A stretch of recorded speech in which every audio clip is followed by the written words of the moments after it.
ഇത് മാസ് മോട്ടോഴ്സിൽ നിന്നാണ് നമ്മുടെ ഹോണ്ട ഡിയോ വണ്ടി. ബാറ്ററി സെൽഫിൻ്റെ ഒരു കംപ്ലയിൻറ്റ് പറഞ്ഞിട്ടുണ്ടായിരുന്നു. അപ്പോൾ ബാറ്ററി നമ്മൾ അയച്ച് ഫസ്റ്റ് ചാർജിലേക്ക് ഇട്ടായിരുന്നു. 2023 മോഡലാണ്.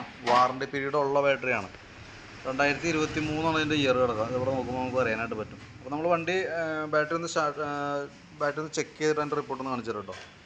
നമ്മൾ ഫസ്റ്റ് നമ്മളതിൻ്റെ വോൾട്ട് കാര്യങ്ങൾ നോക്കുന്നുണ്ട്. വോൾട്ട് ചെക്ക് ചെയ്യുമ്പോൾ 12.95 റേഞ്ചിൽ വന്നുണ്ട് വോൾട്ട്. ഇപ്പോൾ അത്യാവശ്യം ഫുൾ ചാർജ് ആയിട്ടുണ്ട്.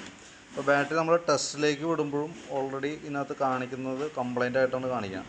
അപ്പോൾ നമുക്ക് ഈ 2023 മോഡൽ ബാറ്ററിയാണ്. ഇത്രയും പെട്ടെന്ന് സാധാരണ രീതിയിൽ ആമറോണിൻ്റെ ബാറ്ററി അങ്ങനെ കംപ്ലൈൻറ്റ് വരവ് സാധ്യത അങ്ങനെ വളരെ കുറവാണ്, റെയറാണ്.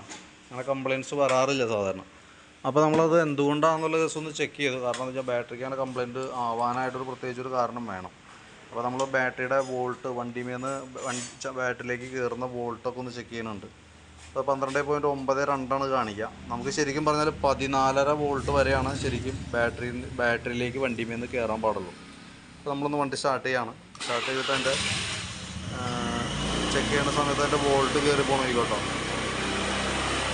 17 വരെ വന്നുണ്ട്, 17-ന് മുകളിലേക്കൊക്കെ വന്നുണ്ട്. അപ്പോൾ സ്വാഭാവികമായിട്ടും അത് ഓവർ ചാർജിങ് ആണ് ഇപ്പോൾ ബാറ്ററി ആയിക്കൊണ്ടിരിക്കുക. അപ്പോൾ അതുകൊണ്ടാണ് ബാറ്ററി ഡാമേജ് ആയേക്കണേ, കംപ്ലയിൻറ്റ് വന്നേക്കണത്. ഈ ഓവർ ചാർജിങ് വരാനുള്ളൊരു കാരണം എന്ന് വെച്ചാൽ ഈ റെക്ടിഫയർ റെഗുലേറ്റർ എന്ന് പറയുന്ന ഈ ഒരു യൂണിറ്റാണ്. അപ്പോൾ ജസ്റ്റ് ഞാൻ അതൊന്ന് മാറ്റി വെച്ചിട്ട് അതിൻ്റെ വാല്യൂസ് വീണ്ടും ഒന്ന് കാണിച്ചു തരാം. ഒന്ന് സെറ്റ് ചെയ്ത്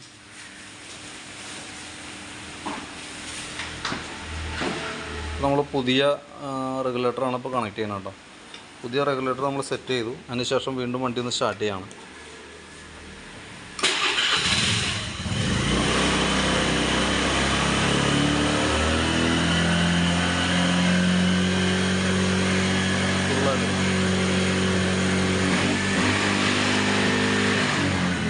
പതിനാലര വോൾട്ട് വരെയാണ് ഇപ്പോൾ കറക്റ്റ്. ഇതാണ് ശരിക്കും എൻ്റെ കറക്റ്റ് അളവ്. അപ്പോൾ ശരിക്കും ഈ ബാറ്ററി കംപ്ലയിൻറ്റ് വരാനായിട്ടുള്ളൊരു കാരണം ഈ വരിക്കുന്ന റെഗുലേറ്റർ യൂണിറ്റാണ്. റെഗുലേറ്റർ അസംബ്ലി വരുമ്പോൾ നമുക്ക് വന്നത് 776 രൂപയാണ് നമുക്ക് അതിൻ്റെ കോസ്റ്റ് വരെ. 776 രൂപയാണ് അതിൻ്റെ റേറ്റ് വരുന്നത്. അപ്പോൾ ബാറ്ററി എന്തെങ്കിലും നമുക്ക് വാറണ്ടി ഉള്ളതാണ്, വാറണ്ടിയിലേക്ക് അയച്ചു നോക്കാം. പക്ഷേ ഈ ഓവർ ചാർജിങ് വന്ന ബാറ്ററി അവർക്ക് അവരുടെ ടെസ്റ്റ് മെഷീനിൽ കണക്ട് ചെയ്യുമ്പോൾ അറിയാനായിട്ട് സാധിക്കും. ഓവർ ചാർജിങ് വണ്ടിയുടെ കംപ്ലയിൻ്റ് കൊണ്ടൊക്കെ ചാർജിങ് ഫാൾട്ട് വന്നാൽ സ്വാഭാവികമായിട്ടും ചെക്ക് ചെയ്യുമ്പോൾ അറിയാനായിട്ട് സാധിക്കും. അത് സാധാരണ രീതിയിൽ ബാറ്ററി വാറണ്ടി കിട്ടാൻ സാധ്യത വളരെ കുറവാണ്. എങ്കിൽ കൂടി നമുക്കതൊന്ന് വേണമെങ്കിൽ അയച്ചു നോക്കാം. അയച്ചിട്ട് അതിൻ്റെ കറക്റ്റ് സ്റ്റാറ്റസ് പറയാം. എന്തായാലും നമ്മൾ ഇപ്പോൾ അടിക്കുമ്പോൾ സെൽഫൊക്കെ എടുക്കുന്നുണ്ട്. പക്ഷെ എന്നാൽ പോലും തൊട്ടടുത്ത് തന്നെ വീണ്ടും കംപ്ലയിൻറ്റ് കാണിക്കും.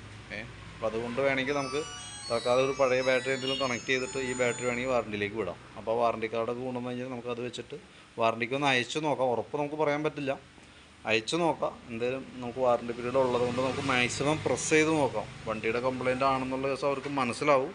എങ്കിൽ കൂടി നമുക്ക് എന്തെങ്കിലുമൊക്കെ പറഞ്ഞ് പ്രസ് ചെയ്ത് എടുക്കാനായിട്ട് നോക്കാൻ ശ്രമിക്കാം കേട്ടോ.